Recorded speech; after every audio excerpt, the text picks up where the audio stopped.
It is, I think, true that parents don't know what's going on people's phones. But what's an 11-year-old doing with a phone? Anytime I hear the words David Lammy, I just think there's some clown show about to happen. You know, I do not trust the guy at all. I don't think he's corrupt. I think he's incompetent.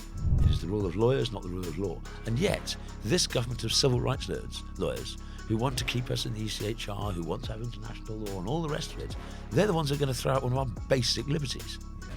Where's the ECHR protecting us from this idiotic behaviour? Now, I hope you don't mind me saying, Gawain, but there's something quite Grinch-like about you. Do you identify as a Grinch? Look, I suppose this woman, a man, don't know, a journalist.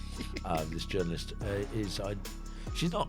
Well, they're not identifying as a snowflake. They are a snowflake.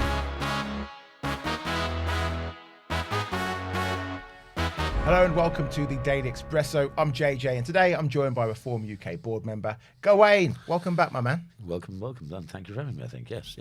Thank you for having you. You think? Yeah, I know it's been a long morning. It's been a long morning. Seems like it's been a long night for you as well, sir. Yes. Well, let's get straight into it. Misogyny lessons for kids. So Labour are planning anti-misogyny lessons for kids. Anti-misogyny, yes. Anti-misogyny, Good. yes. Just double check. Yes, we're not teaching kids to be misogynistic. Good. No. Just want to be clear. So Labour are planning to send boys as young as 11 for anti-misogyny courses. Anti being the key word there. This is to stamp out male violence against women and girls. Okay, sounds okay, but this proposed Orwellian sounding behaviour change programme is going to target what's been described as challenging deep-rooted misogynistic influences. It was announced by Safeguarding Minister Jess Phillips. Now, Jess Phillips wasn't even able to look after the grooming gang victims. Well, I was going to say, what do we mean by deep-rooted misogynistic influences? In boys as young as 11. Yeah. What are we going to be targeting here? Yeah, but what I don't really understand. Parents, I guess. Yes. And religious institutions, perhaps, of a variety of sorts. Good luck with that one. Because if people feel that they're being singled out because they have deep-rooted misogynistic approaches towards women, they will also be running for the Islamophobia thing that came out yesterday. I think Bridget Phillips means almost walking into hitting her government's own Islamophobia definition. Which is crazy. But there are some very strict Catholic schools. As well. No, I said initially religious institutions. Yeah. It's not just them, and I suspect in some strictly Orthodox Jewish and pretty much everywhere. So do you think they'll be able to go into the faith schools and do this? I don't know. It's going to be very hard. Right? It's our culture. We like to segregate women. It's our culture that we want to regard them in a different way. They have different rights. I mean, it's our culture. We think that they should be wearing a full veil. And the men impose that. And it's our culture. We don't think our women should be able to go out with or get married to or fall in love with people from outside different cultures. And we control that. And in some cases, sadly, people get killed for doing that. But to tackle that on a governmental level, I think is going to be extremely difficult, particularly.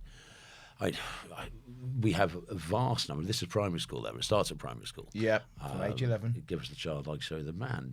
I understand where that's coming from, and hopefully society would generally be anti-misogyny. But I can't see it being effective.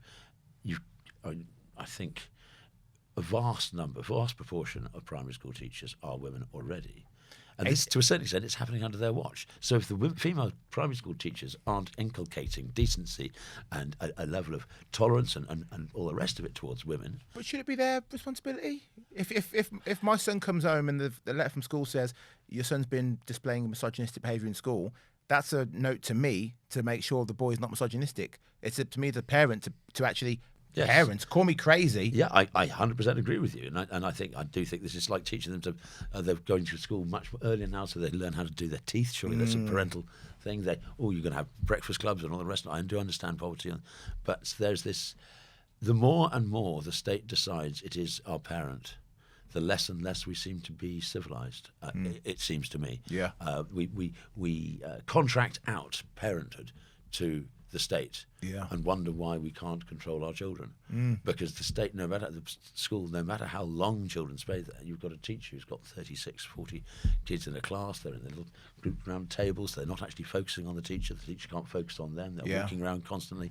That sort of door-to-door control. And it's also, what is the purpose of education? It is now the inculcation of certain, I would say, political norms, be it climate change, be it critical race theory, be it this misogyny, be it trans ideology, be it whatever it happens to be. It seems to be much more about that than facts, figures, geography, weather, maths, reading and writing, because that's reading and writing, well, that's a very old-fashioned view, isn't it? To be able to actually read and write. I mean, who needs to write when you've got apps that you can just talk into and it writes for you? Yeah. With AI, why do we need any of this? Gawain, I must say, when you were reading off all these things and you said misogyny, you did do this to me. Misogyny. Are you calling me a misogynist? Is that what this is? I thought we were having misogyny lessons. that was Anti-misogyny lessons. but basically, the whole thing, it seems to be, we've moved away from education to a sort of Enlightenment style of education, to a these are the right things to think, not how to think. Which means teaching children critical thinking skills, and by addressing all sorts of subjects. But they seem to be being taught how to think, not how to think, but what to think rather than how to think. So the programs are going to cover peer pressure, coercive behaviour, online harassment, stalking, image-based abuse, and pornography. But to me, that seems a huge assumption that all boys have these behaviour traits. Well, at 11, yeah. I mean, I suppose you could say it's peer pressure in itself, isn't it? To a certain extent, there's sort of this coercion of a particular viewpoint, that sort of pressure. Now, it is, I think, true that parents don't know what's going on people's phones, but what's an 11-year-old doing with a phone? Yeah. Frankly. Yeah. Particularly the sort of smartphone that can access the internet and all the rest of it. There is that level of responsibility. We've seen in Australia they're banning phones for the under-16s. Yeah.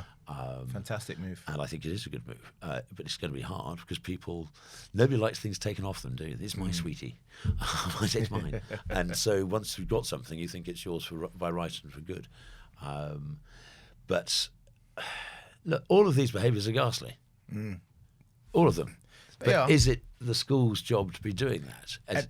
And to be honest, how much of the school day is going to be spent doing this, and how the school week or the school term? One lesson? Well, only for the boys who are. So the boys get taught this, the girls don't get taught it. I guess not. Yeah. Okay. But as you say, if you're... I wonder if the girls be taught homework or housework or... Home economics. Yes, home economics. Bring that back. And do the hoovering. The boys are being taught not to be misogynistic. If you've got a boy that is target is misogynistic, surely I'd presume he's learning this from home. If he's got a father who is like, now women are second class citizens. Or he's learning it from some of the vile music that's out there. Are you going to deal with exactly drill? Are you going to deal with this sort of some of the garage music that comes out and things like that? So how are you going to change society by having a couple of teachers saying, don't be nasty to Missy? Yeah. I don't get it, because that music that is hugely popular is ramming home those messages. And yes, 11-year-olds listen to that. I suspect they'll listen to whoever that is more than they'll listen to their primary school teacher. Yeah, absolutely. So, it is societal. It is societal. It's something that we need to address, but we address this as society, not through the school system, I think. But if a teacher sees that sort of behaviour, they should come down like a ton of bricks. Yeah. No, you don't behave like that in the class. You don't behave like that at school. And if I see it, you'll be punished. Yeah. But are they allowed to punish anymore? Probably not, mate. Probably not. Dunno. But let's move on. Keir Starmer is facing the threat of a backbench rebellion over plans to reduce the number of jury trials in England and Wales, as dozens of Labour MPs signed a letter describing the move as madness. The Justice Secretary, David Lammy, announced plans earlier this month that will take thousands of trials away from the jury system to be heard instead by judges and magistrates. They want to do this to reduce the current huge court backlog. Now, a group of 39 Labour MPs have now signed a letter urging the PM to reverse the plans. Anytime I hear the words David Lammy, I just think there's some clown show about to happen. You know, I do not trust the guy at all. I don't think he's corrupt. I think he's incompetent. I know, but I think he's the lawyer who went to Harvard, and yet, he does what make the education system again. I think that poor man, the question time he did. Yeah. Oh dear. Look, Cole Turner's never rebelled before. He's been 14 years an MP, and he's never voted against the Labour whip, which up until now made me think he was probably clueless. But he's finally stood up for something. I mean, I suppose you might say the jury's out on Lammy, but they'll never come back. Very good. We're told we have a government that believes, and particularly in Keir Starmer, human rights, civil liberties, civil rights. He's a civil rights lawyer. We have a government of civil rights lawyers. It is the rule of lawyers, not the rule of law. And yet, this government of civil rights lawyers who want to keep us in the ECHR, who want to have international law and all the rest of it, they're the ones who are going to throw out one of our basic liberties. Yeah. Where's the ECHR protecting us from this idiotic behaviour? That's a very good point. If they believe so much in human rights and civil liberties, why are they throwing them away? Why? It doesn't seem sane. And honestly, if you get 39 MPs, Labour MPs rebelling against this, I think they're going to have a hell of a time getting it through the House of Lords. Yeah. It's going to be really tough. From what I understand, and I may be wrong, but I think 12% of court cases, Crown Court cases, are non-payment of licence fees because it's a criminal offence. It is not a civil offence. Now, here's a way of cutting court. Just stop that. Yeah. Basically, not just for the unemployed, by the way. Yeah. Nobody should, or people on benefits get free TV licence. Well, nobody should be paying TV licence, so therefore nobody should be up in front of the beak. And that's a whole slew of court cases taken off the court book. Also, they've been closing down courts up and down the country. There's been a narrowing of, and there used to be courts all over the country, but that's been narrowed and narrowed and narrowed. And costs like... There's something strange about inflation when it is associated with government departments.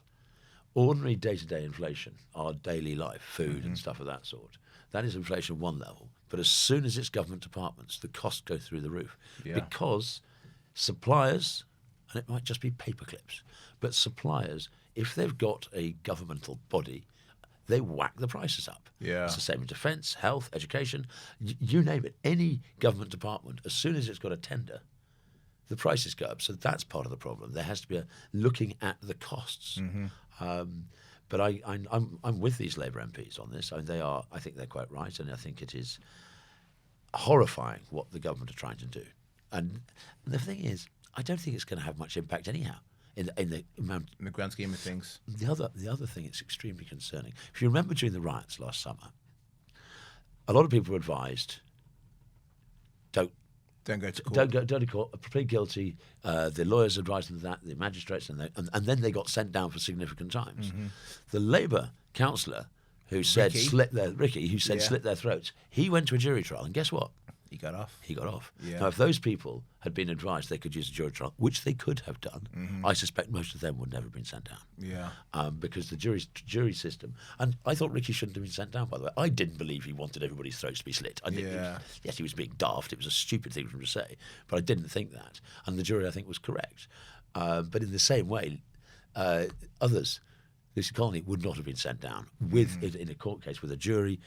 There would have been the ability for her to talk about, and the jury would have heard that her own child had died not that long ago, and all the rest of it. So the ability of 12 men and women, good and true, and even not so good and maybe not so true, but our peers, i.e. because we're not, I think it's absolutely vital to maintain. This is something that is almost at the very core of who we are as a nation, as a people, as a culture.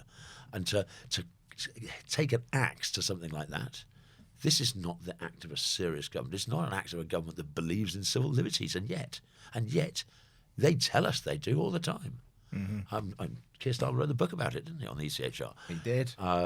So I just don't understand what they're trying to do. Well, let's talk about another MP who's unhappy with the government. Zara Sultana, the politician, so left-wing she makes Keir Starmer look like Maggie Thatcher. She's taken her student politics to a whole new level today as she embarked on a protest in support of a Palestine Action member who is currently on a prison hunger strike. The Coventry South MP for your party took to social media this morning to share a photo of herself outside HMP Bronzefield, and in her post she insists she will remain at the site until the prison allows an ambulance to transport hunger striker Kesazora to hospital. Now, I think it already has. You think she's gone to hospital. She's gone to hospital now. They don't want somebody dying on their watch. No, She's gone to hospital. But and I don't think that was Zara's doing. I don't think Zara turned up and they went, right, that's gotta it. get her in. Send her to hospital. Well, I'm sure she'll take credit for it. But this thing of going on hunger strike, the government, in all reality, no matter which way your politics lean, if every prisoner decides, right, I'm not happy with my situation, I'm going to go on hunger strike, the government are going to have to release everyone from the jails? It's silly. Hunger strikes have been very effective in the past. But I don't know if it was the hunger strikes that got women the vote. But the suffragists had used hunger strikes as one of their weapons. Mm-hmm. They were, of course, force-fed. I don't know. Bobby Sands, that didn't have much impact. I don't know how many others. I think 8.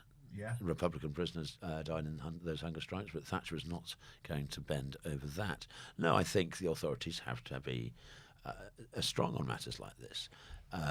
As you say, Palestine Action, ghastly crew. I think that the behaviour at the event where she was arrested, and the fact that one of the police women had a sledgehammer. Well, we believe, we've seen it on TV, but we can't prove it. That basically, or more to the point, if you break the law, that is the law of the land, mm-hmm. you go down for it. If you wish to change the law of the land, get yourself elected. Mm-hmm. I'm not sure Zara will be re-elected, but then change the law through the democratic processes which we all abide by. But to do this sort of thing, the problem is, and this is another one of these judge problems. Mm-hmm. Juries may be a little bit more strong on this one, but you've had judges throwing out attacks on RAF bases. No, this is against the law. So no, sorry. And I'm glad she's in hospital. I'm glad that she's being fed in some way. I don't want her to die, but frankly, my sympathy is very, very limited. Mm. Well, the thing is, her going to hospital, I don't see the difference between her going to hospital. Is she going to hospital when she's now going to be feeding herself? Because she can feed herself in prison. Well, I suspect I don't know how long. She'll be on a drip or something. I doubt she's probably strong enough at this point. If it's so bad she has to go to hospital. Mm-hmm. And actually, hospital, self-inflicted wounds of that sort. A whole bunch of doctors and nurses and the space and the bed and all the rest of it, just so some self-entitled little whatever, madam, can make a big song and dance about something that's actually not our business anyhow. Yeah. I'm to be honest, I'm more worried about the people who were injured and had to go to hospital in Manchester after the attack on the synagogue than I am about this woman. Of course. Right, now, finally, a Grinch Christmas card has been pulled from Sainsbury's stores after it was called transphobic and allegedly invalidated the lived experiences of trans people. The card depicted the Dr. Seuss character, the Grinch, alongside the caption, "This Christmas, I'm identifying as a Grinch." But it was swiftly removed from shelves by the supermarket after trans journalist Sophie Molly spotted the card and, of course, posted it all over social media. She wrote, "Transphobic Christmas card in my local Sainsbury's. Please do better, Sainsbury's." Now, I hope you don't mind me saying, Gawain, but there's something quite Grinch-like about you. Do you identify as a Grinch? Well, funnily enough, I was once in a coffee shop about 2 weeks before Christmas, and this child, it was in Belgium, this child came up to me about so high and said, "Grinch, you're the Grinch." And their parents were absolutely mortified. I'm so sorry. I was bursting into fits of giggles. So yes, I'm a little bit Grinchy, without a shadow of doubt. Now, look, I suppose this woman, a man, don't know, a journalist. This journalist she's not. Well, they're not identifying as a snowflake. They are a snowflake. Yes. I don't think there can be any question about it. It's just, again, so entitled. So look at me, aren't I important? Mm. And I think they go on to say, and the trans speaks the pink paper, and the trans people are going, "Oh, this is outrageous. It's a microaggression. It's one of these things that's worse than a microaggression." No, it's a joke. Yeah, it's quite a funny joke. So few cards actually make me smile. That one all vaguely made me smile. It did. But I'm more annoyed. Humorless, puritanical wattocks. I'm more annoyed at Sainsbury's for kowtowing, like that, just like that, putting the card off. Wet. And at least the band were good. When I saw the Christmas card, at no point did I think about anything to do with trans people. It's all about them. It's all about them. And it's daft. And grow up. Absolutely. Grow up. Society is miserable enough at times. A joke that really doesn't harm anybody. And are we going to, the banter ban in pubs? No. Somebody makes a sort of a joke like that I identify as a leprechaun or identify as a glass of water in the pub. Does the bar staff now have to? Because there's the banter ban in the pubs, isn't there? Yeah. I mean, if that is the level of snowflakery that demands major institutions roll over and curl up and die, I pity society. It's going to be, gosh, our children. You're Reuben, isn't it? Your child is going to have a miserable life in a miserable country with miserable wazzocks complaining the entire time, and I'm not the Grinch. And I beg to differ. Gawain, thank you so much for today. Thanks for coming in. A pleasure. Right, that's it for today. Thank you for watching the Daily Expresso and join me again tomorrow. Bye-bye.